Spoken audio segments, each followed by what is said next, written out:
I'm 3-betting him with enough like suited connecting, suited gapping type hands that I don't think I need to do it with 10-5 suited.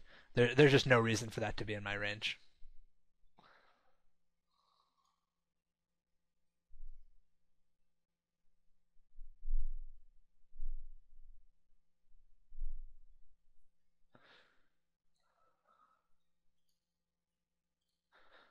I think I'm gonna check raise him here, just because it's gonna be kind of hard for I don't think I have quite enough showdown value to check call.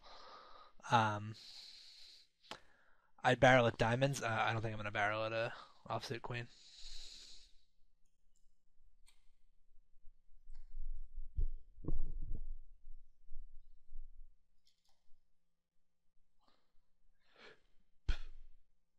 I don't think my nine is going to be good here real often, but I don't see myself having a lot of fold equity either. That's an interesting card. Um, I don't think I can bet it for value though. Huh. Bully for him.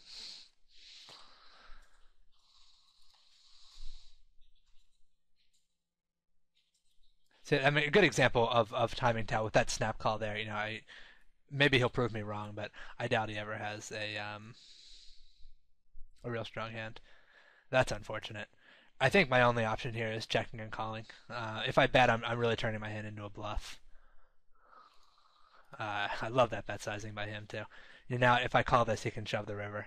Um, we're just gonna have to hope the board pairs off, or I'm gonna have to check fold to a river shove. Interesting. I'm really surprised. I like that bet sizing with a lot of hands. I don't think I like it actually with the ten of clubs. I think I like that bet sizing if you have the king of clubs or if you want to bluff. I think it's great to make that little bet there and then to shove the river if I check again. If you don't have a club, if he has a hand that he wants to turn into a bluff, I think it's a really nice way to do that. And I think if he has a club that he wants to try to get two streets of value with, it's a nice way of doing that. I don't like the idea of making a tiny bet on the turn and then checking behind the river. With exactly that hand. Because I think that hand is even good enough to value bet. I think that hand is good enough to call a bet if I check to him on the river. I'm sorry. I think that hand is good enough to bluff catch. Like if the turn goes check check, I'm not going to turn a set of aces into a bluff, but sometimes I'm going to turn a hand into a bluff there. And so I mean he can induce a bluff from me by checking back, and it's going to be bigger than that little bet that he made. And I think he can also I think he can value bet the ten of clubs if I check to him again on the river. So I really don't see a lot of value for him in making it's kind of like a turn blocking bet. And I think with having a pretty solid club in his hand, he had like the third nuts. I think it just wasn't a nice.